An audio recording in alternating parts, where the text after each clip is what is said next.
ভাইরা আমার, নবীজির সর্বশ্রেষ্ঠ মুজিজা আল কোরআন। এই বিষয়টা আপনি যদি বুঝতে চান, তার প্রমাণ যদি আপনি বুঝতে চান, যে জিনিসটা সামনে নিয়ে আপনি চিন্তা করবেন কোরআনে কারীমের, সেই জিনিস থেকেই নবীজির এই মুজিজার প্রমাণ মানুষ বুঝতে পারে। কোরআন শরীফের গ্রামারের দিক দিয়ে যদি চিন্তা করেন, সেটাও একটা মুজিজা।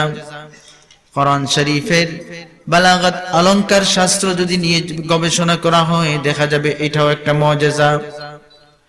কোরআনে কারীমের অর্থের দিকে লক্ষ্য যদি করা হয়, দেখা যাবে এখানেও আছে মুজিজা।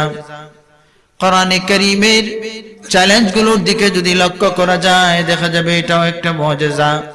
কোরআনে কারীম টিকে থাকার ব্যাপার যদি চিন্তা করা হয়, দেখা যাবে এটাও একটা মুজিজা। কোরআন শরীফের তত্ত্বগুলো যদি নিয়ে চিন্তা করা যায়, দেখা যাবে কোরআনের তত্ত্বগুলো মুজিজা। কোরআন শরীফের শব্দগুলো যদি নিয়ে চিন্তা করা হয়, দেখা যাবে কোরআনের শব্দগুলো এক একটা মুজিজা। বলেন সুবহানাল্লাহ। এবং এক একটা বিষয়ের উপর সারা রাত আলোচনা করলেও শেষ করা যাবে না।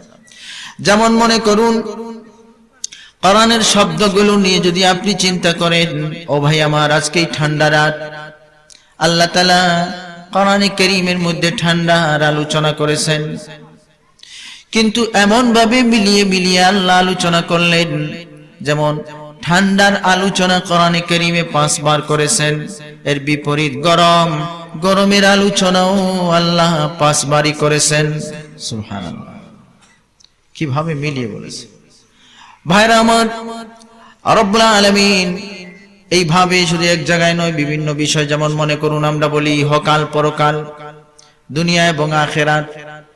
আল্লাহ তাআলা দুনিয়ার কথা, দুনিয়ার বিষয়ে আলোচনা করেছেন কোরআন শরীফে 115 বার।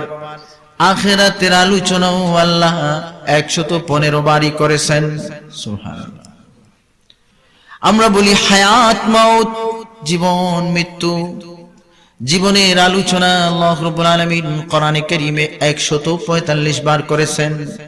মরণের আলোচনাও আল্লাহ 145 বারই করেছেন। সুবহানাল্লাহ। আমরা বলি নারী পুরুষ, রব্বুল আলামিন কোরআনে কারীমের মধ্যে নারীদের আলোচনা 23 বার করেছেন, পুরুষের আলোচনাও 23 বারই করেছেন। ভাইরা আমার, এইভাবেই আল্লাহ রাব্বুল আলামিন শুধু বিপরীত না, এক একটা শব্দের সাথে মিল রেখে রেখে কথা বলেছেন, কোরআন শরীফের মধ্যে আলোচনা করেছেন। যেমন দেখেন, আমরা জানি 365 দিনে বছর হয়। দিনের ব্যাপারটা আল্লাহ 365 বার কোরআন শরীফে আলোচনা করেছেন। আমরা জানি মাস 12টা, আল্লাহ 12 বার মাসের আলোচনা কোরআন শরীফে করেছেন। ভাইরা আমার, এইভাবেই যেমন দেখেন, আমরা কথা বলি জিহ্বা দিয়ে, আল্লাহ তাআলা জিহ্বার আলোচনা কোরআনে কারীমে 11 বার করেছেন, 25 বার করেছেন, 25 বার। আর জিহ্বা দিয়ে ভালো কথা, উত্তম বাক্য, এই বিষয়টাও আল্লাহ 25 বারই আলোচনা করেছেন। উপকারী জিনিসের আলোচনা আল্লাহ রাব্বুল আলামিন 50 বার করেছেন। ক্ষতিকর জিনিসের আলোচনা আল্লাহ কোরআন শরীফে 50 বার করেছেন। ইবলিসের আলোচনা আল্লাহ রাব্বুল আলামিন কোরআনে কারীমে 11 বার করেছেন। ইবলিস থেকে পানা চাওয়ার ব্যাপারটাও আল্লাহ 11 বারই আলোচনা করেছেন। নবীজির নাম আল্লাহ রাব্বুল আলামিন কোরআনে কারীমে 4 বার নিয়েছেন। শরীয়তের কথাও আল্লাহ কোরআন শরীফে 4 বারই উল্লেখ করেছেন। ভাইরা আমার, তো বলছিলাম কোরআনে কারীমের যে বিষয়টা নিয়ে আপনি চিন্তা করবেন, এটাই একটা মুজিজা। বলেন সুবহানাল্লাহ। শব্দ নিয়ে চিন্তা করলে দেখবেন শব্দের মধ্যে মুজিজা লুকানো আছে। বাক্য নিয়ে চিন্তা করলে দেখবেন বাক্যের মধ্যে মুজিজা লুকানো আছে। অলংকার শাস্ত্র নিয়ে চিন্তা করলে দেখবেন এই অলংকারের মধ্যে মুজিজা আছে। গ্রামার নিয়ে চিন্তা করলে দেখবেন গ্রামারের মধ্যে মুজিজা আছে। অর্থের দিকে চিন্তা করলে দেখবেন অর্থের মধ্যেও মুজিজার বিষয় আছে। কোরআনের আকর্ষণ নিয়ে চিন্তা করলে দেখবেন এর আকর্ষণের মধ্যেও মুজিজা আছে। কোরআনে কারীমের তত্ত্ব নিয়ে চিন্তা করলে দেখবেন তত্ত্বের মধ্যেও মুজিজা আছে। কোরআনে কারীমের টিকে থাকার ব্যাপারে চিন্তা করলে দেখবেন টিকে থাকার মধ্যে মুজিজা আছে। কোরআনের চ্যালেঞ্জগুলো নিয়ে চিন্তা করলে দেখবেন চ্যালেঞ্জের মধ্যে মুজিজা আছে। যে দিকে যাবেন সেদিকেই দেখবেন মুজিজার প্রমাণ আছে। বলেন সুবহানাল্লাহ। ভাইরা আমার, যেমন দেখেন কোরআনে কারীম আমাদেরকে যে কথাগুলো বলে, তত্ত্ব নিয়ে যে কথাগুলো দেয়, তত্ত্ব সম্পর্কিত যে কথাগুলো দেয়, কোরআন শরীফ ১৫০০ বছর আগে যে কথা বলে, মানুষ গবেষণা করতে করতে করতে করতে এখন ওই কথার সত্যতা নিজে বুঝে। বলেন সুবহানাল্লাহ। যেমন দেখেন কোরআন শরীফে পিঁপড়ার কথা বলার আলোচনা এসেছে, লম্বা কথা, সুলাইমান আলাইহিস সালামের ঘটনা। হাত্তা ইযা আতাউ আলা ওয়াদিন নামলি ক্বালাত নামলাতুন ইয়া আইয়ুহান নামলু উদখুলু يا أيها النمل ادخلوا مساكنكم لا يحطمنكم سليمان وجنوده وهم لا يشعرون ভাইরা আমার, রব্বুল আলামিন ওই পিঁপড়ার আলোচনা করতেছেন। সুলাইমান আলাইহিস সালাম এক এলাকার মধ্যে গেছেন, পিঁপড়ার উপত্যকা। উনি যাওয়ার পরে পিঁপড়ার রানী অন্য পিঁপড়াদেরকে ডেকে বলা শুরু করলো, ইয়া আইয়ুহান নামলু উদখুলু মাসাকিনাকুম, হে পিঁপড়ারা তোমরা তাড়াতাড়ি গর্তে লুকাও। সুলাইমান আলাইহিস সালাম যখন পিঁপড়ার এই কথা শুনলেন, ফাতাবাসসামা যাহিকাম মিন কওলিহা, সুলাইমান আলাইহিস সালাম পিঁপড়ার রানীর এই নির্দেশ যখন তিনি শুনলেন, মুচকি মুচকি হাসতে লাগলেন। ভাইরা আমার, এই সমস্ত কথা শুনে কোরআন বিদ্বেষীরা বড় চেঁচামেচি করেছে। তারা বলে, এটা আবার কেমন ধর্মগ্রন্থ যার মধ্যে পিঁপড়ার কথা বলার বিষয়ে আলোচনা হয়? পিঁপড়া আবার কথা বলতে পারে নাকি? ও ভাই আমার, প্রথমে তো ওইগুলা নিয়ে বড় ঠাট্টা বিদ্রুপ করলো, পরে চিন্তা করলো যেহেতু কোরআন শরীফে এসেছে তাইলে বিষয়টা একটু চিন্তা করার দরকার, গবেষণা করার দরকার। ও ভাই আমার, তারপরে পিঁপড়া নিয়ে তারা গবেষণা শুরু করলো। দেখলো পিঁপড়ার মধ্যে প্রায় ২০,০০০ প্রজাতির পিঁপড়া আছে। বলেন সুবহানাল্লাহ। এই পিঁপড়াগুলো শুধু কথা বলে সেটাই নয়, পিঁপড়ার লাইফস্টাইল অনেকটা মানুষের মতোই। মানুষ যেইভাবে বাজার করে পিঁপড়াও বাজার করে, মানুষ যেইভাবে গল্প করে পিঁপড়াও গল্প করে, মানুষ যেইভাবে ঝগড়া করে পিঁপড়াও ঝগড়া করে। এমনকি মানুষ যে চুরি করে, পিঁপড়ার মধ্যেও চুরির অভ্যাস আছে। চুরি করার পরে ধরা পড়লে ঝগড়া যে হয়, এই ঝগড়াও পিঁপড়ারা করতে পারে। ও ভাই আমার, তাদের খাদ্য গুদামজাত করা, এই গুদামজাত করার ক্ষেত্রেও তাদের মধ্যে বুদ্ধিমত্তার পরিচয় পাওয়া যায়। যদি খাদ্য জমা করার পরে দেখা যায় ভিজে গেছে, এটা নিজে এনে রোদে শুকায়, শুকানোর পরে আবার বাসায় নিয়ে রাখে। যদি খাদ্যের মধ্যে চারা গজায়, এই চারাটা জোরের মধ্যে কেটে ফেলে, গোড়ায় কেটে ফেলে, যাতে খাদ্য নষ্ট না হয়। ও ভাই আমার, তাদের কেউ মারা গেলে দাফনও করে। আবার কথা শুধু মুখেই বলে না, আরেকটা বড় অত্যাধুনিক সিস্টেমেও তারা ইনফরমেশন পাস করে, সেটা হলো ডাটা সিস্টেম। ও ভাই আমার, সেটা আবার কিভাবে? যেমন মনে করুন একটা পিঁপড়ার লাইন হাঁটতেছে, আপনি যদি লক্ষ্য করেন পিঁপড়ার লাইন হাঁটতেছে, তখন দেখবেন বিপরীত দিক থেকে কিছু পিঁপড়া, একটা দুইটা পিঁপড়া খুব ব্যস্ত হয়ে আসতেছে। সবাই যায় একদিকে, একটা দুইটা উল্টা দিকেও আসে। এমন দেখছেন কিনা? সব পিঁপড়া একদিকে যায়, একটা দুইটা খুব ব্যস্ত ভাবে উল্টা আসে। যেই পিঁপড়াগুলো উল্টা আসতেছে, এরা কি করে জানেন?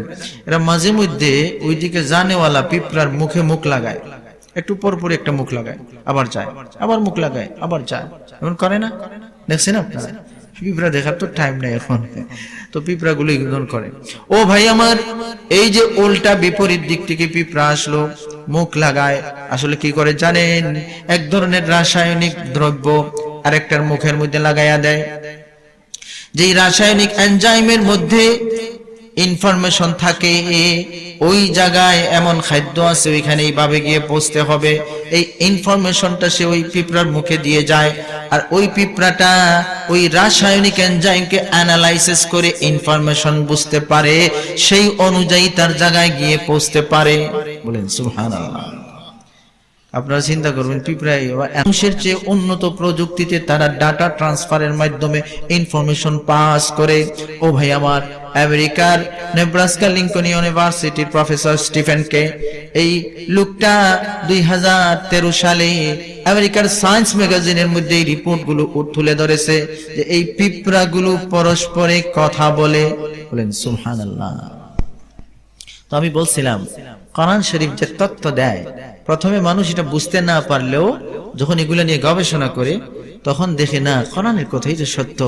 তোমরা এখন গবেষণা করে বলতেছো আমরা জানতে পারছি পিঁপড়া কথা বলে, আল্লাহ তো 1500 বছর আগে তত্ত্ব দিয়ে দিয়েছেন, দুনিয়ার মানুষকে বলে দিয়েছেন পিঁপড়া কথা বলেছে। বলেন সুবহানাল্লাহ। ও ভাই আমার, এইভাবেই বিজ্ঞানীরা কিছু বেশ কয়েক শতাব্দী থেকে একটা জিনিস চিন্তার মধ্যে ছিল যে আকাশের নক্ষত্রগুলো একটা জায়গায় পড়ে যায়। আকাশের নক্ষত্র পড়ার কোনো জায়গা আছে, হারিয়ে যাওয়ার জায়গা আছে, কিন্তু কোন জায়গাটা তারা বলতে পারতেছিল না। তবে ধারণার উপর ভিত্তি করে বলছিল আকাশে কোনো গর্ত আছে, যেই গর্তটাকে তারা ব্ল্যাক হোল বলতো, ব্ল্যাক হোল। ও আমার ভাই, তারার কথা ছিল এমন, ওই ব্ল্যাক হোলের মধ্যে তারাগুলো পড়ে যায়, ব্ল্যাক হোলের রেঞ্জের মধ্যে কোনো তারা আসলে ওইটা টেনে নিয়ে ভিতরে ঢুকায়, তারা শেষ হয়ে যায়। এই সমস্ত বিষয় নিয়ে তারা অনেক দিন যাবৎ চিন্তা করতেছিল। ও ভাই আমার, 2018 সালের 10 এপ্রিল তারা একটা পিকচার আনছে, একটা ছবি।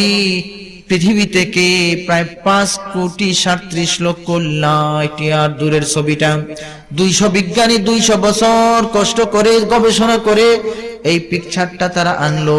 এই 2 বছর আগের কথা পিকচার এনে তারা বলল আমরা এতদিন যাবত যে বলছিলাম আকাশে ব্ল্যাক হোল আছে, আমরা এই ব্ল্যাক হোলের ছবি এনেছি। এই কথা বলে দুনিয়ার মানুষকে তার প্রমাণ দিল। ভাইরা আমার, এই যে আকাশে তারা পড়ার স্থানের প্রমাণ তোমরা ছবি দিয়ে দিচ্ছ, আল্লাহ রাব্বুল আলামিন 1500 বছর আগে কোরআনে কারীমে সেই তত্ত্বটা জানায়া দিলেন। ফালা উকসিমু বিমাওয়াকিন নুজুম ওয়া ইন্নাহু লাকাসামুল লাউ তা'লামুনা আযীম। রব্বুল আলামিন ফরমান, আমি তারা সমূহের পতিত হওয়ার স্থানের কসম করি, যেখানে তারা পড়ি ওই জায়গার কসম করলাম। বলেন সুবহানাল্লাহ। তোমরা এখন বলতেছো তারা ঢুকার জায়গা আছে, তারাকে টেনে নেই এমন জায়গা আকাশে আছে, তোমরা ছবি এনে দেখাচ্ছ 2 বছর আগে, আর 1500 বছর আগে আল্লাহ কোরআন শরীফে বলছেন। বলেন সুবহানাল্লাহ। ভাইরা আমার, পৃথিবী, সূর্য, চন্দ্র নিয়ে মানুষের কত চিন্তা। যেমন মনে করুন ঘুরে কোনটা, দুনিয়া ঘুরে না সূর্য ঘুরে, কোনটা ঘুরে, এটা নিয়ে মানুষের মাথা অনেক নষ্ট, ঠিক না? এক লোক এক স্কুলের মধ্যে ইন্সপেক্টর গেছে, ছাত্রদেরকে গিয়ে জিজ্ঞাসা করলো, আচ্ছা বলো তো পৃথিবী ঘুরে না সূর্য ঘুরে, কোনটা ঘুরে? ছাত্ররা সঠিক জবাব দিতে পারলো না। তো ইন্সপেক্টর হেডমাস্টারকে জিজ্ঞাসা করলো যে আপনার ছাত্ররা এই ব্যাপারে ভালো কোনো জবাব দিতে পারলো না, সঠিক জবাব দিল না, ঘুরে কোনটা তারা বলতে পারলো না, আপনি কি শিখাইছেন? হেডমাস্টার বললেন, স্যার আসলে বেতন যা পাই সংসার চলে না, কোনটা ঘুরে আমি নিজেই জানি না, আমার মাথা ঘুরে, তো তারা শিখবে কি? তো এই ঘোরাঘুরি নিয়ে কত ঝগড়া। ভাইরা আমার, এই ঘোরাঘুরির ঝগড়াটা আজ থেকে নয়, প্রায় 2000 বছর আগ থেকে শুরু হয়েছে। ঘুরে কোনটা? টলেমির যুগ থেকে নিয়ে প্রথম কথা ছিল এটাই, পৃথিবীটা স্থির, পৃথিবীকে কেন্দ্র করে সূর্য টূর্য সবাই ঘুরে, এটাই বলা হয়েছিল প্রথম। অনেক দিন যাবত এই মতবাদ চলছিল। 1512 সালে কোপার্নিকাস এসে বলল না, এই জ্যোতির্বিজ্ঞানী বলল না পৃথিবী স্থির, সূর্য ঘুরে, বিষয় এমন নয়, সূর্যকে কেন্দ্র করে পৃথিবী ঘুরে, এই মতবাদটা সে দিল। ভাইরা আমার, এরপরে এটার উপর আরো গবেষণা চললো। গবেষণা করতে করতে দেখা যায় না না, সূর্য স্থির আর পৃথিবী ঘুরে, বিষয় এমন নয়, আসল বিষয় হলো সবাই ঘুরে, সূর্য ঘুরে, চন্দ্র ঘুরে, পৃথিবীও ঘুরে। বলেন সুবহানাল্লাহ। সূর্য তার পুরা সৌরজগৎ নিয়ে গ্যালাক্সির কেন্দ্রস্থলকে কেন্দ্র করে ঘন্টায় 7,28,000 কিলোমিটার বেগে ঘুরতেছে। বলেন সুবহানাল্লাহ। তোমরা এখন এই তত্ত্বগুলো মানুষকে বলো, কিন্তু আল্লাহ রাব্বুল আলামিন কোরআনে কারীমের মধ্যে 1,500 বছর আগে কথাগুলো বলেছেন, কুল্লু ফি ফালাকি ইয়াসবাহুন। সব জিনিস তার কক্ষপথে সন্তরণ করে, সবকিছুই আকাশের মধ্যে মহাশূন্যে সবকিছু তার লাইনের মধ্যে ঘুরতেছে। বলেন সুবহানাল্লাহ। সাঁতার কাটে আল্লাহ বলছেন, ভাসতেছে, ঘুরতেছে। পৃথিবীও ঘুরে, চন্দ্র ঘুরে, সূর্য ঘুরে, সব ঘুরার খবর আল্লাহ কোরআনে দিবেন। আর তোমরা 2000 বছর ধরে গবেষণা করে এখন সেটা খুঁজে পাইছো। বলেন সুবহানাল্লাহ। ভাইরা আমার, আমাদের এই পৃথিবীটা আল্লাহ রাব্বুল আলামিন যে সৃষ্টি করেছেন, 3টা স্তর আছে আমাদের নিচে, 3টা স্তর। একটা হলো ক্রাস্ট, আরেকটা হলো ম্যান্টল, আরেকটা হলো কোর। এই যে ক্রাস্ট, আমরা যেখানে বসে আছি, এটা উপরের ভাগটাকে ক্রাস্ট বলা হয়, টেকটনিক প্লেটের উপর। এই ক্রাস্টটাকে আল্লাহ রাব্বুল আলামিন সেটিং করে দিয়েছেন। এই ক্রাস্টগুলো ঠিক থাকার জন্য আল্লাহ রাব্বুল আলামিন পেরেক মেরেছেন, পেরেক। ওই পেরেকটা কি আল্লাহ তাআলা বলেন, ওয়াল জিবাল আওতাদা, পাহাড় দিয়ে আল্লাহ পেরেক মেরেছেন। ভাইরা আমার, পাহাড় দিয়ে আল্লাহ রাব্বুল আলামিন পেরেক মারার কথা বললেন। বিজ্ঞানীরা এটা নিয়ে গবেষণা শুরু করলো।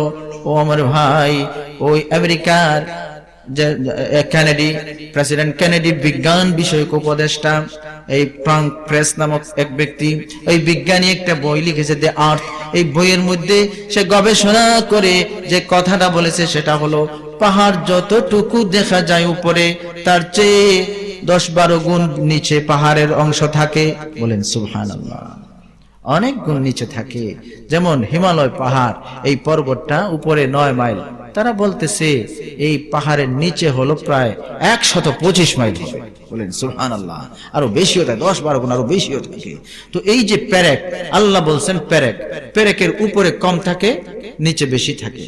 এইভাবে পাহাড়কে আল্লাহ বলেন পেরেক। বিজ্ঞানীরা গবেষণা করে, হ্যাঁ পেরেকের মতোই তো, যতটুকু দেখা যায় তার চেয়ে নিচে আরো অনেক বেশি পাহাড়ের অংশ থেকে যায়।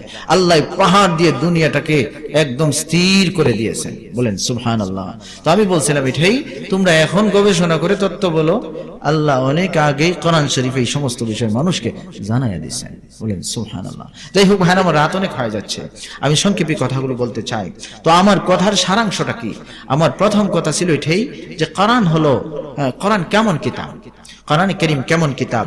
আমি সংক্ষিপ্ত জবাব এটাই বলেছি, কোরআন শরীফ হলো সর্বশ্রেষ্ঠ কিতাব, সবচেয়ে বড় কিতাব, ঠিক কিনা? এবং শুধু কিতাবই না, নবীজির শ্রেষ্ঠতম মুআজিজা। এই বিষয়টা আপনি যত গবেষণা করবেন তত আপনার আমার সামনেটা ফুটে উঠবে যে কোরআন সবচেয়ে বড় কিতাব এবং কোরআন সবচেয়ে বড় মুআজিজা। বলেন সুবহানাল্লাহ। মনে থাকবে না ইনশাআল্লাহ? আচ্ছা, এটা যদি আপনারা বুঝে থাকেন যে কোরআন সবচেয়ে বড় কিতাব, তাইলে আরেকটা কথা আপনারা বুঝতে হবেই। প্রথমটা যদি বুঝে থাকেন, দ্বিতীয়টা বুঝতে হবে। প্রথমটা যদি মেনে থাকেন, দ্বিতীয়টা মানতে হবে। কি মানতে হবে? মনে করুন আপনি বললেন কোরআনকে আমি সবচেয়ে বড় কিতাব বুঝলাম, কোরআন সবচেয়ে বড় কিতাব, এটা আমি মানলাম। তাইলে পরেরটা যেটা আপনি মানতেই হবে সেটা হলো, সবচেয়ে বড় কিতাব যখন কোরআন, তাইলে কোরআনের শিক্ষাও সবচেয়ে বড় শিক্ষা, ঠিক না? কিতাবকে বলবেন সবচেয়ে বড় আর শিক্ষাকে বলবেন ছোট, মিল আছে কথায়? কথায় মিল নাই। কিতাব যখন বড় তাইলে শিক্ষাও বড়, মানতেই হবে। যদি না মানেন তাইলে বুঝতে হবে মাথায় গন্ডগোল আছে, ঠিক না? কারণ কিতাব বড় শিক্ষা ছোট, এটা হয় না। কিন্তু এই ধরনের মানুষ আমাদের সমাজে এমনিতে দেখবেন বলে মহাগ্রন্থ আল কোরআন, মহাগ্রন্থ আল কোরআন এগুলা বলে, কিন্তু কোরআন যারা শিক্ষা অর্জন করছে এই সমস্ত উলামায়ে কেরামদেরকে বলেন, হাই মোল্লারা কি জানে, এরা তো শিক্ষিতই না, এরা কি বুঝে? অর্থাৎ যেটা পড়তেছে এটাকে মহাগ্রন্থ বলেন, আর যারা শিক্ষা অর্জন করলো এদেরকে আপনি বলেন কিছু পারে না। তাইলে কি হলো? আগের কথায় পরের কথায় মিল পাওয়া গেল না। এই মিল কাদের পাওয়া যায় না? দুই শ্রেণীর মানুষের মিল পাওয়া যায় না। যারা ইসলামের সাথে দুশ্মনী রাখে এরা এই সমস্ত কথা বলে, আর একদল মানুষ যাদের মাথায় ঘিলু নাই তারাও এই সমস্ত কথা বলে, ঠিক কিনা? সুতরাং বুঝতে হবে, কোরআনকে তুমি মহাগ্রন্থ যদি বলে থাকো, দিল থেকে যদি বলো, কোরআনকে যদি সবচেয়ে বড় কিতাব তোমার অন্তর থেকে তুমি বলো, তাইলে পরেরটা তুমি বলতেই হবে, সেটা হলো কোরআনের শিক্ষার চেয়ে বড় কোনো শিক্ষা হতেই পারে না। ঠিক কিনা? একটা বড় আর একটা ছোট, যে কোরআন তো বড় কিতাব কিন্তু শিক্ষা ছোট, এই সমস্ত চিন্তা দ্বারা কোনো সত্যিকারের মুসলমানের চিন্তা হতেই পারে না। মনে থাকবে না ইনশাআল্লাহ? যাই হোক, আমার প্রথম কথাটা আমি এখানেই সমাপ্তি দিয়ে দ্বিতীয় পয়েন্টের দিকে চলে যাচ্ছি। আমার দুইটা কথা ছিল, একটা হলো কোরআন কেমন কিতাব, আর 2 নম্বর হলো কোরআন শিক্ষায় কি লাভ। ভাইরা আমার, আসেন আমি সংক্ষেপে আমার দ্বিতীয় কথাটা বলি। কোরআন শিক্ষায় কি লাভ, এই লাভের বিভিন্ন সাইট থেকে আলোচনা আছে, যে পড়ে তার লাভ কি, এটা একটা আলোচনার বিষয়। এই কোরআন শিক্ষার মাধ্যমে সমাজের কি লাভ হবে, এটা আরেকটা বিষয়। যেই সমস্ত মা বাবা বাচ্চাদেরকে কোরআন শিক্ষার জন্য দিয়ে দিয়েছেন, এটা আরেকটা বিষয়। বিভিন্ন লাইনে লাভের আলোচনা আছে, এর মধ্যে আমি একটা লাইন থেকে কথা বলবো, সেটা হলো যেই সমস্ত অভিভাবক নিজের কলিজার টুকরা সন্তানকে কোরআনে কারীম শিক্ষার জন্য দিয়ে দিলেন, এদের লাভটাই আমি শুধু আপনাদেরকে বলতে চাই। এদের লাভটা কি? ভাইরা আমার, এই কথার জবাবে সংক্ষেপে আমি বলতে চাই, যারা কোরআন শিক্ষা অর্জন করতেছে তাদের অভিভাবকদের লাভ এক জায়গায় নয়, 2 জায়গায় হয়। দুনিয়াতেও লাভ, আখিরাতেও লাভ। বলেন সুবহানাল্লাহ। কোরআন শিক্ষার লাভ কয় জায়গায়? 2 জায়গায়, দুনিয়াতেও আখিরাতেও। এখন যদি বলেন 2 জায়গায় লাভ, এটা কিভাবে? দুনিয়া আখিরাত দুনো জায়গায় লাভ কিভাবে? তাইলে 5টা কথা মনে রাখবেন। দুনিয়া আখিরাতে লাভ কিভাবে হয়, 5টা কথা মনে রাখবেন, হিসাব পেয়ে যাবেন। যেমন ভাইরা আমার, কোরআন শিক্ষা যদি আপনার সন্তানকে আপনি দেন, 1 নম্বর হলো এই শিক্ষার মাধ্যমে আপনি এমন একটা সন্তান পাবেন, যেই সন্তান কোনোদিন মা বাবার নাফরমানি করবে না। ঠিক কিনা? আজকাল আমরা দেখি তথাকথিত বিশাল বড় বড় পণ্ডিতরা মা বাবার সাথে কি আচরণ করতেছে। কোরআনের শিক্ষার সাথে সম্পর্ক না থাকলে পণ্ডিত হলেও যে মা বাবাকে কষ্ট দেয়, তার প্রমাণ হিসাবে একটা কথা আমি বলি। যেমন আমাদের দেশের বিশাল বড় ব্যারিস্টার আছে, অনেক নাম করা এক মহিলা ব্যারিস্টার তরিন আফরোজ, নাম শুনে থাকতে পারেন। তো সুপ্রিম কোর্টের ব্যারিস্টার, অনেক বড়। এই মহিলার মা কিছুদিন আগে প্রেস কনফারেন্স করেছে।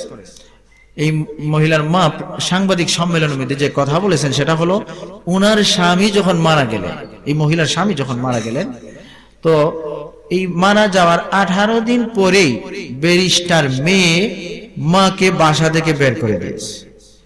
অথচ নাম করা ব্যারিস্টার, তথাকথিত পণ্ডিত, বুদ্ধিজীবী, টকশোতে কথা বলে, ইসলাম, মুসলমান, কোরআন, হাদিস, মসজিদ, মাদ্রাসা এগুলা নিয়ে তার বড় চুলকানিও আছে। তো এই মহিলার মা বলতেছে যে ব্যারিস্টার মেয়ে আমাকে ঘর থেকে বের করে দিয়েছে, আমি অকেজো কিডনি নিয়ে বাহিরে আছি, আমার বাসায় যাওয়ার সুযোগ নাই, আমার মেয়ে আমাকে মামলার ভয় দেখায়, আমাকে ধরে নেওয়ার ভয় দেখায়, জেলের ভাত খাওয়ানোর ভয় দেখায়, আমি ঘরে উঠতে পারতেছি না, দেশবাসীর কাছে বিচার আমি চাই। এইভাবে সরকারের কাছে বিচার প্রার্থী হয়েছেন। ভাইরা আমার, আমি যে কথা বলতে চাই সেটা হলো, কোরআনের সাথে যদি কানেকশন না থাকে, পণ্ডিত হলেও মানুষ বনা যায় না। ঠিক কিনা? যাই হোক, তো 5টা লাভ, এর মধ্যে প্রথম লাভ হলো এমন একটা সন্তান আপনি পাবেন যে কোনোদিন নাফরমানি করবে না। কেন করবে না? তার ভিতর তো এই শিক্ষা যে এই মা বাবা এমন সম্পদের নাম, যাদের চেহারার দিকে তাকালে প্রতিটা নজরে এক একটা মকবুল হজের সওয়াব পাওয়া যায়।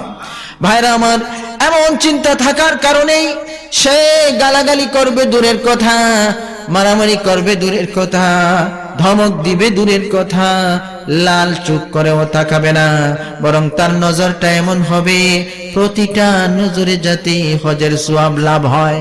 বলেন সুবহানাল্লাহ। যাই হোক, 1 নম্বর হলো এমন সন্তান পাবেন যে নাফরমানি করবে না। 2 নম্বর, এই কোরআন শিক্ষার উসিলায় এমন সন্তান আপনি লাভ করবেন যেই বাচ্চা কোনোদিন আপনার ইজ্জত মারবে না, বরং তার উসিলায় দুনিয়া আখিরাতে ইজ্জত বাড়ার ব্যবস্থা হবে। ভাইরা আমার, আজকাল অনেক সন্তানের জন্য মা বাবা কলঙ্কিত হয়ে যাচ্ছেন, সমাজে মুখ দেখাতে পারতেছেন না। হ্যাঁ, শুধু মা বাবা নয়, পুরা গোষ্ঠীর বদনাম হয়ে যাচ্ছে। এই পরিস্থিতি সমাজে চলতেছে। কিন্তু আপনার সন্তান যদি কোরআন শিক্ষা অর্জন করে, আপনি গ্যারান্টি নিতে পারেন এই সন্তানের মাধ্যমে ইজ্জত মরবে না, দুনিয়া আখিরাতে ইজ্জত বাড়ার ব্যবস্থা হবে। বলেন সুবহানাল্লাহ। ভাইরা আমার, 3 নম্বর যে লাভ, সেই লাভটা হলো এই কোরআন শিক্ষার মাধ্যমে এমন একটা সন্তান আপনি পাবেন, যেই সন্তান জীবনেও মা বাবার খেদমতে ত্রুটি করবে না। মা বাবার খেদমতের জন্য প্রয়োজনে চাকরি ছেড়ে দিবে, নিজে কষ্ট করতে রাজি থাকবে, তারপরও মা বাবার খেদমতে ত্রুটি করবে না। কারণ সে জানে এই মা বাবাকে খুশি করতে পারলে স্বয়ং রব্বুল আলামিন খুশি হয়ে যাবে। ও ভাই আমার, কিন্তু আপনারা জান, ওই ঢাকার মধ্যে যে বৃদ্ধাশ্রম গুলো আছে, ওয়েস্টার্ন কালচার গুলো আমাদের দেশে তো আমদানি হচ্ছে, এই যে বৃদ্ধাশ্রম গুলো আছে যেখানে মুরব্বীদেরকে রাখা হচ্ছে, বয়স্ক মানুষদেরকে যেই সেন্টারে রাখা হয়, টাকা দিয়ে অন্য মানুষ দিয়ে খেদমত করানো হচ্ছে, ওই সেন্টার গুলো আপনি একটু ভিজিট করেন, গিয়ে দেখেন ওইখানে কোনো আলেমের মা বাবাকে আপনি পাবেন না। ও ভাই আমার, ওইখানে আছে কারা? যেই সমস্ত মা বাবার সন্তানরা বিদেশে হাই র্যাঙ্কে চাকরি করতেছে, বড় বড় পোস্টে চাকরি করতেছে, ভার্সিটির প্রফেসর, বড় বড় কোম্পানির ডাইরেক্টর, জিএম, এই সমস্ত হয়ে আছে। অর্থাৎ এমন সন্তান জার্মানিতে, আমেরিকাতে, লন্ডনে, ইতালিতে বড় বড় চাকরির মধ্যে সন্তান, কিন্তু মা বৃদ্ধাশ্রমে, বাবা বৃদ্ধাশ্রমে। ওই সমস্ত বৃদ্ধাশ্রমে পণ্ডিতদের মা বাবাই আছে, ঠিক কিনা? যাদের সম্পর্ক কোরআনের সাথে নাই, এদের মা বাবাকে গিয়ে দেখবেন বৃদ্ধাশ্রমে, কিন্তু কোনো আলেমের মা বাবাকে আপনি বৃদ্ধাশ্রমে পাবেন না। কারণ কি? আলেম সবকিছু ছাড়তে রাজি, তারপর মা বাবার খেদমতে কোনো ত্রুটি করতে রাজি না। বলেন সুবহানাল্লাহ। যাই হোক ভাইরা আমার, 3টা গেল, বলছিলাম 5টা কথা বুঝলেই বুঝবেন দুনিয়া আখিরাতে লাভ কিভাবে। 3টা গেল। 4 নম্বর, আমরা সবাই দুনিয়া থেকে চলে যাব, আজ হোক কাল হোক যেতেই হবে। দুনিয়া থেকে মানুষ যখন চলে যায়, যাওয়ার পরে কি হয়? কিছুদিন তো সবাই কান্নাকাটি করে মর্মাহত থাকে, কিন্তু বছর 2 বছর যাওয়ার পরে ওই মানুষটার কথা আর কেউ তেমন ইয়াদ করে না, স্মরণ করে না। ও ভাই আমার, মুর্দা মানুষের কথা সে স্মরণ করবে কি? জিন্দা মানুষের খবর নেওয়ার টাইমই তো তার নাই। এমন একটা অবস্থা আমাদের সমাজের মধ্যে চলতেছে। আর ওই কবরবাসীদের জন্য দোয়া কি করবে? সে তো নামাজই পড়ে না। এমন অবস্থা আমাদের সমাজে যখন চলতেছে, এমন হালতে আপনার সন্তান যদি কোরআন শিক্ষায় শিক্ষিত হয়, তাহলে এমন একটা সন্তান আপনি পাবেন, আপনি কবরে থাকলেও আপনার সন্তান সব সময় আপনার জন্য দোয়া করবে, হাত উঠালেই দোয়া করবে। ও ভাই আমার, সবাই ভুলে গেলেও সে ভুলবে না, সে আল্লাহর কাছে এমন ভাবে দোয়া করবে, তার দোয়ার উসিলায় রব্বুল আলামিন তার মা বাবার কবরকে জান্নাতের বাগানে পরিণত করে দিবে। 5 নম্বর হলো, এই কোরআন শিক্ষার উসিলায় আপনি এমন একটা সন্তান লাভ করতে পারবেন, যেই সন্তানের সুপারিশে কিয়ামতের কঠিন দিনে আপনার জান্নাতের ফয়সালা আল্লাহ তাআলা দান করবে। তো বলছিলাম কোরআন শিক্ষায় কি লাভ। ও ভাই আমার, আপনি আপনার সন্তানকে যদি দেন, লাভ এক জায়গায় নয়, 2 জায়গায়, দুনিয়াতেও লাভ, আখিরাতেও লাভ। কিভাবে 2 জায়গায় লাভ? 5টা কথা দেখেন, 5টা কথা বুঝেন, হিসাব মিলে যাবে। কি 5টা কথা? আপনার সন্তান যদি কোরআন শিক্ষায় শিক্ষিত হয়, 1 নম্বর, এমন হবে কোনোদিন নাফরমানি করবে না। 2 নম্বর, এমন বাচ্চা পাবেন যে আপনার ইজ্জত মারবে না, তার উসিলায় দুনিয়া আখিরাতে ইজ্জত বাড়বে। 3 নম্বর, এমন একটা সন্তান পাবেন আপনাকে বৃদ্ধাশ্রমে পাঠাবে না, খেদমতে কোনো ত্রুটি করবে না, জানে প্রাণে আপনাকে খুশি রাখার চেষ্টা করবে। 4 নম্বর, এমন একটা সন্তান পাবেন, কবর আপনি চলে যাওয়ার পরে সবাই ভুলে গেল, সে বলবে না, যতবার হাত উঠাবে মাওলার দরবারে আপনাদের জন্য দোয়া করবে। 5 নম্বর, এমন একটা সন্তান আপনি পেয়ে যাবেন যার সুপারিশে আল্লাহ রাব্বুল আলামিন আপনার জন্য জান্নাতের ফয়সালা দান করবে। সেই জন্য ভাইরা আমার, এই কোরআন কেমন কিতাব, যেই কিতাবের কোনো তুলনা নাই। এই কোরআন শিক্ষা কেমন শিক্ষা, যেই শিক্ষারও কোনো তুলনা নাই। এই শিক্ষা যারা দিবেন, এই শিক্ষার মধ্যে যারা নিজের সন্তানকে দিবেন, লাভ কি হবে? দুনিয়াতেও লাভ হবে, আখিরাতেও লাভ হবে। সেজন্যই আমরা এই কোরআনকে বুঝতে হবে, কোরআন শিক্ষাকে মূল্যায়ন করতে হবে। আর এরই সূত্রে কোরআন শিক্ষার মার্কাজ এই সমস্ত প্রতিষ্ঠানগুলোকেও আমরা মূল্যায়ন করতে হবে। এই প্রতিষ্ঠানগুলো পাশে থাকতে হবে, আমাদের সন্তানদেরকে দিতে হবে। সুষ্ঠু সুন্দরভাবে মাদ্রাসাটা চলার জন্য আমাদেরকে জানে মালে সহযোগিতাও করতে হবে, দোয়া করতে হবে, কর্তৃপক্ষকে প্রয়োজনীয় পরামর্শ আমরা দিতে হবে। রাজি আছি না ইনশাআল্লাহ? তো রাত গভীর হয়ে গেছে, এখন আমি আর কথা বলা মুনাসিব মনে করি না। আমার কথা আমি এখানেই শেষ করতে চাই।